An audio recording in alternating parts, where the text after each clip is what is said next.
Hey, hello everyone. I hope you guys are having a lovely Saturday so far. For me, I'm excited. So I am Thelma Diaz to Brito. This is Thelma's podcast. Sorry, welcome. So briefly, this podcast is really to inspire young people about all those that I am actually interviewing. Hopefully, they can have an impact and you find it inspiring for you guys as well. So this person, my first guest out of two guests today, she is the founder of bbyblk. So it's a brand, I think mainly for babies. And I like the design, I like the style, but she has done this brand 3 years ago or 4 years ago. I'm not sure yet. So she will tell us when she joined us as at 1 o'clock. So again, this podcast is really because I work with young people and I've seen some of them that when I ask them basic questions, oh, what do you see yourselves in 5 years or 10 years and things like that, they're kind of like reluctant to say, they're not sure. So hopefully this will be an encouragement for them. So all my guests that I have, that will be an encouragement for them. So that they will know that in life you're gonna try different things before you find your real path. Concerning me, it's funny because I am the one asking questions, but in my own path, I am a teacher now. But before, I was a filmmaker. I was into journalism. I was a sales assistant. I worked at McDonald's. I worked in a hotel. I did a bit of cleaning. So as you can see, I did a lot of things. So hopefully this will be for people, young people especially, that you can find my guests inspiring, and you can also find, everyone, all of us, we have a space to be in this world, and you'll find your space. And don't forget education, especially primary, secondary, it goes quick. And then you need to start thinking about what you want to do. And so I've got my questions prepared for my guests. And also feel free in the comments. So please feel free to also ask your questions. Yeah. And also later today, I have a special person that is coming all the way from America. I'm gonna interview him. So 9 o'clock in London, but I think it's 1 p.m. in Los Angeles. Yes, so the time difference. Yeah. Hopefully you can make it for that one too. Because I have many people from many places in the world. That's why I have to accommodate. That's why I have to accommodate for people. Okay. So I'm going to be waiting for my guests.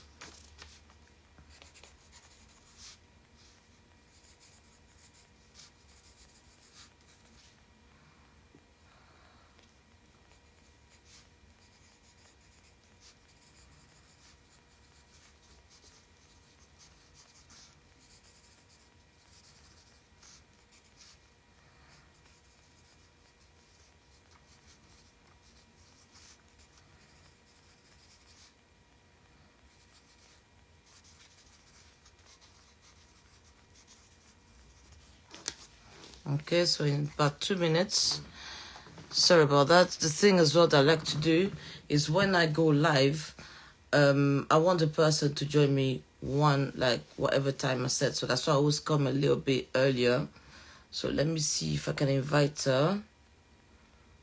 Okay. And also, thank you for all my new followers. I really appreciate. Okay, so...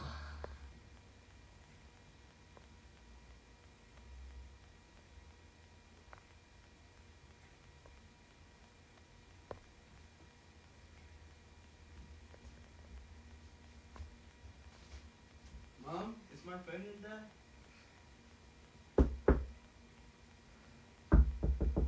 there? Sorry, Paolo, I can't right now. Is my phone in there? I don't know, but I can't right now.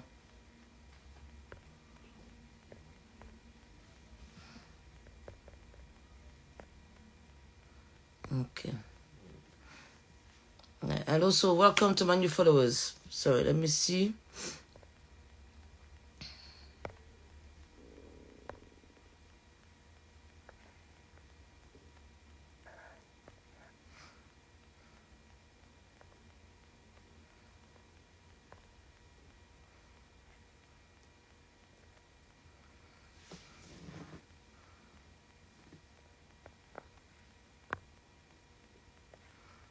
Okay, so my guest is due anytime now.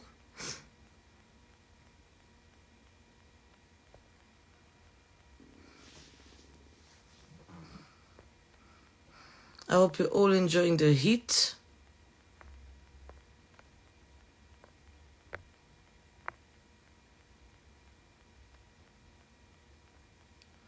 I am so struggling a little bit, I'm not gonna lie. How's this? Okay, 1 second. Yes, hello everyone, I'm very sorry. I am trying to find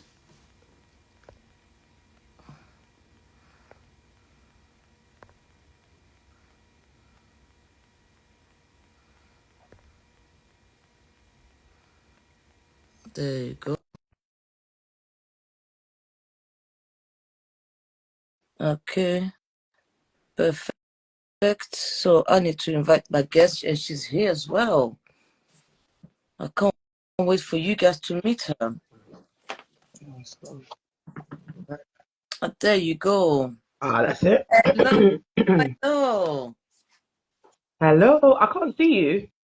Can you not see me? I think I need to push it back. I can see you. Can you see me? Yeah, I can't see you and I can hear you very, very. Let me see if I can. Oh, okay, my volume is down. All right. You know, I haven't been on live for so long. I was Oh. like figuring out. Okay, Can you see me now? I can't see you. No, You can't see me. no. Can anybody else?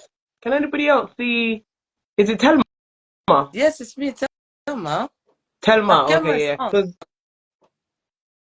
no, I can't see you. Do you think I should join? Come off and join again? Yeah, try and do that. Okay. Yeah? Okay. I'm sorry about this. I'm waiting for her to come back. And if needs be, if that's going to be okay with her, I am going to try and just tell her, look, just listen to my voice. Yeah? Listen to my questions. And then I'll send it to her afterwards. Yeah, lovely. Yes, that's the thing. If I'm live, you should be able to see me, isn't it? Anyway, let me see if she can come back. Hopefully she was second time lucky. Let's hope, let's hope. Wait. There you go. Hey, can you Yeah. see me? No. Oh, We can just do the voice, I suppose. yes. I'll send it to you anyway, but you look wonderful. I like your top Oh, thank and everything. you. It's a full dress all the way down. It's I a got dress. yeah Oh, to the ankles. I live in them. wow. Yeah, I got it from Kenya. I got like 7 of them, and I just when the weather's hot like this, it's just perfect. Are you from Kenya? No, I'm not from Kenya. I'm from Jamaica. Oh, My family's from oh. Jamaica. Right. Yeah, So but introduce your lovely name to us. I'm Casselia, the creator and founder of Baby Black, and yeah, I'm from Jamaica. Born and Oh, bred in London. Born and bred in London. oh, wow. So we're gonna ask you straight away. So how did this idea came about Baby Black? Okay, so Baby Black is a children's wear brand, and it came about when I had my first daughter. She was about. Hello? Sorry. Hello? I'm very sorry. I can't hear you.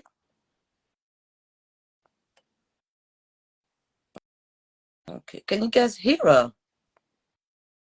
Oh, okay. Sorry. Hello, can you hear me, Casselia?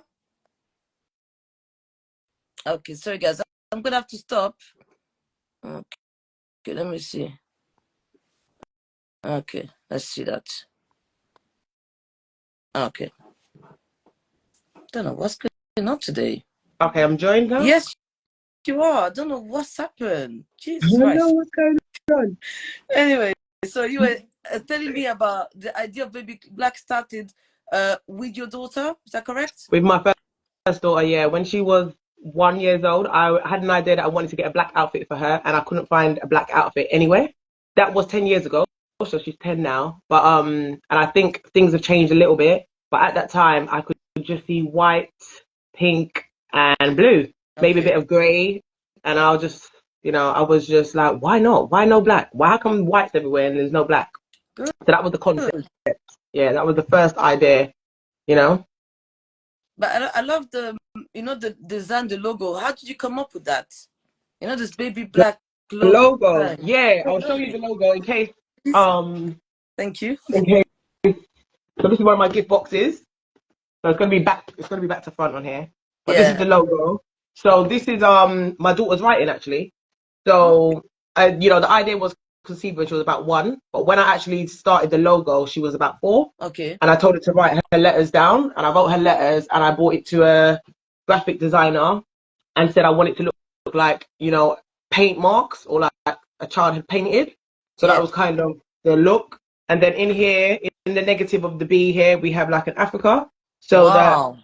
we know it's a lot of people don't notice that. I And never, did you notice it, Thelma? never. Yeah, It's yeah. See, a lot of people don't notice it, but it's just the concept of promoting blackness essentially. So it's baby black, the color, yeah. but it's also about black culture, African culture, and so it's all there in the logo. And I've chose the rainbow colors to kind of, before the LGBTQ rainbow kind of taking the whole rainbow, rainbow kind of signified children and Yeah. nurseries and stuff like Yeah. that. So that is kind of like why I went with these colors. It's bright and it kind of offsets great against the black. So that's kind of why I went with these colors. So your brand is mainly for people of color, or is just for everyone?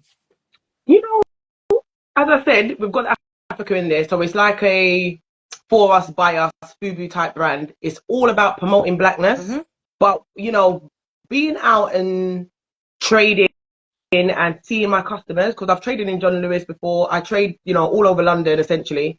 And when I see the customers, my customers are all backgrounds, all backgrounds. I think Korea, Japanese, Chinese, they like a lot of black in their children's wear. So it's quite popular with that demographic. But essentially, anybody who wants to promote blackness, and it's not just black people who want to do that. Do you know what I mean? So it's really for anybody who wants to encourage and just a pro-black, mindset. So tell us about Baby Black. How is it going at the moment? Because it's been 4 years. It's been 3 3 years. Yeah, Baby years. Black is going well.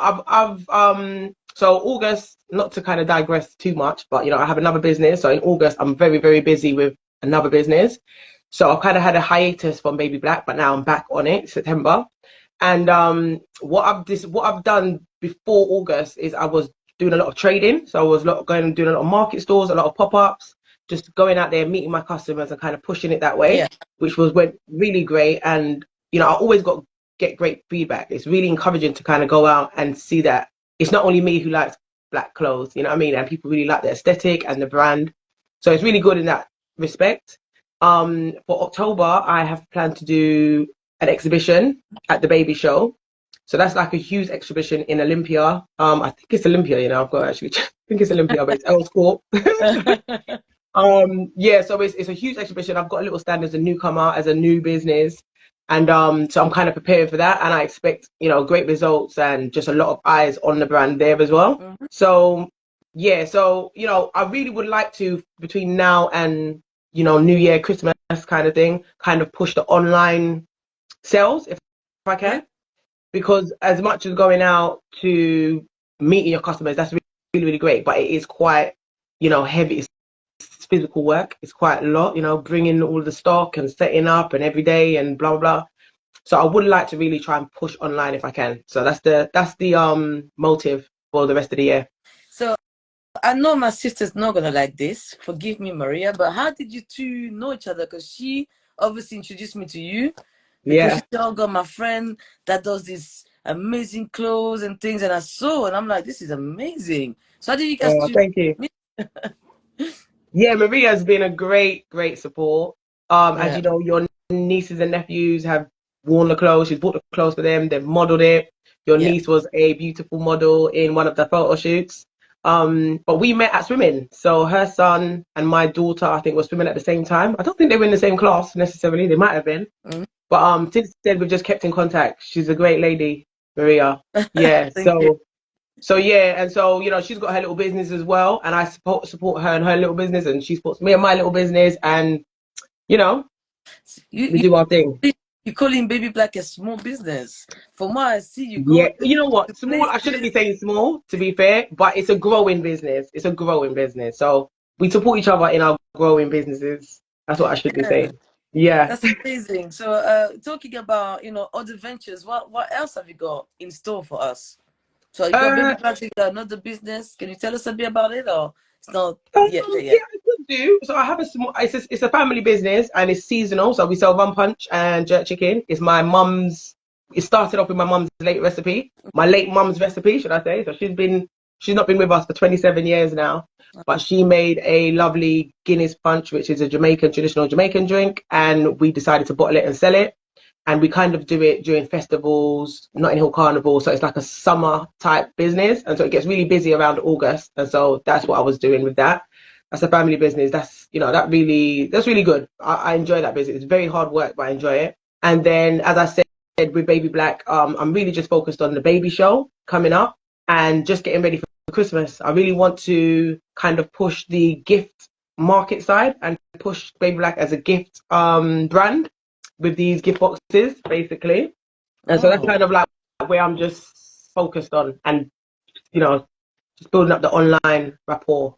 I haven't done lives for ages, so I need to kind of get on and do some more lives, to be honest. yes, because Yeah. I remember one day you were live and I was asking you a lot of questions in the comments and you were answering all of them. Yeah.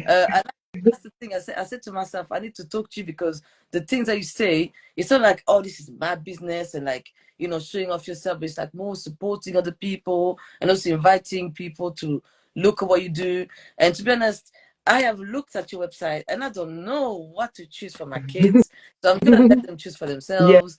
That's gonna be a little Christmas gift for them. So Oh, what range do you do? What age do you do for Baby Black? Baby Black is, I mean, now it's gone to adults because essentially, at first it was like 0 to 10. I wanted to do 0 to 10 because what I found with children's wear is that a lot of them are like 0 to 4, Yeah, and then you might get like 3 to 8 type thing. You get like these kind of segments, and what happens is that if you've got a 9-year-old child and then you've got a new baby, they can't match and they can't, you know what I mean? So I wanted to kind of do like a broad range that we could match our siblings. yeah, So it started out 0 to 10, but going out and meeting my customers, 9 times out of 10, I'm not joking, maybe 9.5 times out of 10, people say I would wear that as an adult. When are you doing adult sizes? So now it's not even baby black; it's going to be adult black as well. yeah. So yeah, so some generally, it just you have to kind of look at the website and see because, for example, I've got like a little vest here that I will show you. This is quite a good seller. This is our loved vest, and it's got our print here. And so, like for example, this vest, like what we do like with our vest, this only goes up to 2 years old. Because obviously, when they get older, they don't wear these vests, right? Yeah. But then you can get into t-shirts and it can go up to adults. But then we have some um coats or jackets, I should say, that don't Yeah. go to baby size because they're like more of an outside kind of jacket. So it just kind of depends on what you like, and the sizes all differ. You have to kind of take a look. Yeah. But there'll be something for a newborn baby and there will be something for an adult XXL. So essentially we do it across the board. That's amazing that you have all this range, all these varieties. But what I love the most, and honestly, I'm big biased because that's my niece, but the headset that you have is so cute. Yeah. It's so like Yeah, thank really, you. Yeah. And it looked lovely on your niece as well. Yeah. yeah. So when did you come up with this? So all this design. I mean, we might as well call you a fashion designer, really. Did you come up with all these ideas? Are you the one drawing it, sketching it to say, this is exactly what I want? Or is somebody suggesting you what to do? Or you are basically in control of every aspect of it? More or less, I control every aspect. I do, I may call a friend or say, what do you think of this and ask for advice. But essentially, I design everything. So my background is fashion. So I studied and graduated with design technology, and I've been making clothes since I was like 13. Oh, And wow. so I design, I pattern cut, I do everything. It's all coming from this brain. And to be honest, I've got lots more up there, but it's like, finances and my actual hands can't move quick enough for the Yeah. amount of for the amount of ideas that I actually have. Do you know what I mean? So yeah, but I do everything. Yeah, I do everything. I mean, the print that we do have a print which is the same print that was on here. Mm-hmm. This was designed by my friend, my primary school friend. She's an Mm. artist. She's an artist, and she did like a lino print, Okay. and it looked so African inspired to me that I took it, and it was in black and white, and I took it and I added the baby black Oh, colors, the rainbow colors, and whatever, and that's like a flagship print now. Because when I started, we had like 4 prints, but I decided to just bring it down to one print and kind of like make it synonymous with baby black. yeah, And yeah, so this is kind of like our print that we've kind of collaborated on. But yeah. aside from the print, yeah, I design everything else. But I like the fact that they say you got too many ideas. Uh, Mm, but that's good, isn't it? That talks about the longevity of this brand because it looks like there's so much more. Have yeah, you oh thought yeah. like the skirts? Like those long African skirts. I can see as well myself. There's so many more things you can bring Yeah, to this. And if yeah, yeah, 100. customers were to say, okay, can you try to do that? Would you take advice from them? Be like, you know what, I'm the creator.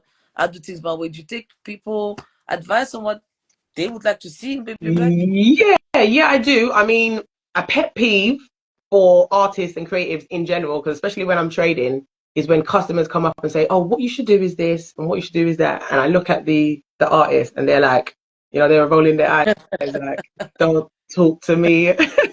I'm not like that. To be fair, I'm not like that because I've done some marketing courses, and one of the ladies, Ashley Ann, who I follow, she always says, "You sell by listening. You sell by listening. You sell by listening." So if there's customers who, as I said, they wanted adult stuff, I'm listening to them. Do you know what I mean? They want adult stuff. I'm gonna try and cater to their needs or their wants or their desires.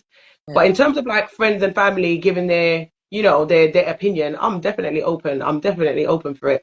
And even like traveling to Kenya, I said I got this from Kenya. Like this is a dera. Everybody's wearing this in Kenya. They're just like really like one size fits all, long dresses, light fabric, really easy to wear. It's very prominent in Africa in general, not just in Kenya. And as an African, pro-African, pro-black brand, I want to bring Deras into Baby Black now with my print on it. Do you know what I mean? So when I travel as well, I just get ideas. It's just listen, there's just so much. There's so much, honestly. But I'm definitely down for listening to all the ideas and trying to import and implement it wherever I can. And so you mentioned going to Kenya. So is it the first time you went to Africa? Is it the first time ever you've been to Africa before? No, Kenya was my second.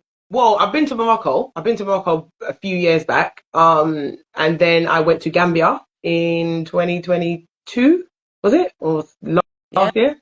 And then I went to Kenya January I went to Kenya. So it's not my first time, no. But it's my first time in East Africa. Wow. So how is it like you having this African themed brand? You go to the motherland. How does it like? What is it like for you?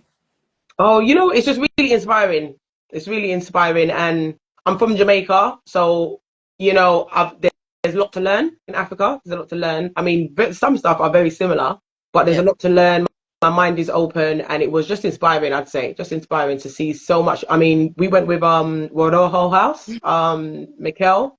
There's a group of, I think, 13 or 14 of us, and he really showed us around Kilifi, Kenya. We had like a traditional mock wedding, so to speak. We had traditional skirts. They gave it to us. Like the traditional skirt is so beautiful. It's like a Yeah. cotton tutu, and I want to implement that as well into Baby Black. So it was just, yeah, it was really, really good. It was really, really inspiring for the brand, for sure. So how is it like to be an entrepreneur? I mean, we might as well call you that as well, adding to the Mm. designer, founder. So how is it like for you to be an entrepreneur? Because you got all these many ideas of businesses. How is it like? Yes, I know, don't I? You know what? It's hard work. It is very, very. It's not for the faint-hearted. Don't come into it thinking that you're gonna sail along. It's very, very hard work. You have to get uncomfortable. You get, doing things that you don't necessarily want to do or that you're not used to doing. You have to learn a lot of new skills. But for me, I feel like my personality mindset, like I couldn't really work for anyone else. As when I was younger, I worked in Marks and Spencers, I worked in McDonald's, I worked in those, the regular jobs that you would work in Yeah. retail. And when I left there, I worked for a company where I would make clothes. So it was like I was working in fashion. and I really enjoyed that job. But she sacked me. She sacked me. A nice person like you, I Yeah. can't believe it. Well, you know what? I mean, I don't want to get into like racism now. I don't want to get into racism now, but you know, to cut a long story short, she wanted me to come in at 2 minutes to 9, and not 9. I came in at 9 o'clock. Work starts at 9. I came in at 9, and she was upset that I hadn't come in at 2 minutes to 9 to take off my bag. And I was so she, you know, she went mad and started shouting at me, and I was like, you can't shout at me, like, do you know what I mean? Like I stood up for myself, basically. Yeah. And so when I stood up for myself, 2 weeks later, I was sacked. So now, I mean, now when I look at it, I was thinking, you know, this little black girl, 20-year-old black girl, who's like, I mean, the whole business is white. Yeah. You know, we were making clothes for like the royal family, so it was very, very high end, like hardcore training. And it's like this little black girl trying to say, "Don't shout at me." Like now, you know, maybe I would have acted different as an older person, but at the time, I was just thinking, "You can't shout at me. I'm on time. Like, look at the time. It's 9 o'clock." Do you know what I mean? Mm-hmm. So I got sacked from that, and that just kind of made me think like you know, you do your best. Like, you know, I didn't have any children. I was you know, young and single, free and single. So anytime she wanted overtime, I'd be there doing overtime. Do you know what I mean? And then she's gonna just like be upset that I'm not 2 minutes early, and I just thought this is just so unfair. Mm-hmm. And so from that, I just thought, nah, Yeah. I'm gonna work for myself. I'm gonna work for myself. I can't have people telling me what to do. And the fashion industry is quite hardcore. It's very, very, I wouldn't say cruel, but it's very hardcore. I used to be a freelance and work like with different designers, and they would say to me like, don't sit down. You can't sit down. You work faster when you stand up. Don't talk to that person. I don't want to hear any words, silence when you work. Do you know what I mean? So it's really, really like quite strict. And I just thought, nah, I'll Cutthroat. work for myself. Yeah. So you say it again? It sounds like it's a cutthroat Yeah, business. exactly. Very, very cutthroat. Very, very cutthroat. So it was just better for me to work by myself. You know, being in that industry, I just felt like I wouldn't want it any other way. Yeah, and it worked out for you at the end. So quickly, can you tell us some designers, famous designers that you worked with previously? Oh, designers that I worked with. So I worked with like, do you know Giles Deacon? Giles Yeah. Deacon is a high-end designer. I worked with Julian McDonald as well. I worked with there's a company called Folk. They're like in King's Cross. They like, it's their brand, but they predominantly a menswear brand. Mm-hmm. So when they wanted to launch their women's wear, I was working with them, kind of like creating their women's wear brand. So yeah, it was just like, and I worked with independent designers as well. So people starting their new collection that maybe haven't heard of that much, like Jessica Barr. She's a great designer. So yeah, just little bits and pieces because I was freelance and working with an agency. It'd be here and there and everywhere. I worked with is it Amelia Wickstead? So it's a lot of. I mean, if you're not in the fashion industry, you might not know these names. It wasn't like big I only know names. couples, but the rest I don't know. I feel like I don't know none of them. So sorry, say again. You know who? It's the one Dickens. I think I know him. I think Giles Deacon. Giles yes. Deacon. Yeah. Okay, yeah. Julie McDonald is quite big as well. Yeah, I heard of her, but the rest I have no idea. To be Yeah. honest with you. So now those all these people that used to work with you into fashion or whatever, do they all now? Oh, look at her, she's doing well for herself. You She's know what? got a brand new I wouldn't say I've stayed in contact. And what it is when you work with these companies, you hardly meet the designer as such. You know, you're working with a whole team, and it's like, as I said, very cutthroat. So it's like a team of maybe 20 people, and you know, 5 of you are hand sewing leaves on a dress, for example. And it's like, you know what I mean? You do that for like 3 weeks because it's like thousands and thousands of leaves. So it's that type of thing. So, you know, you see people come and go. So, I mean, I wouldn't say I was like close with them or we had any kind of rapport, really. Yeah. So finally, my last question. So I work in a school. You know, this what I'm doing is really for young people. So what would be your advice for aspiring entrepreneurs, designers, and you know, business owners? What would be your advice for them? And I would say if you have an idea. So, for example, with Baby Black, there was a gap in the market. I was looking for something and I couldn't find it. Yeah. So I feel like if you have an idea or you want something or you are your target audience and you want something and it's not out there and you have the idea to create it or fill that gap, I would say to run with it. Number one, I would say to go ahead and do Okay. it. And I would say, you know, expect ups and downs. It's not an easy road, but you learn so much, and it's just freeing.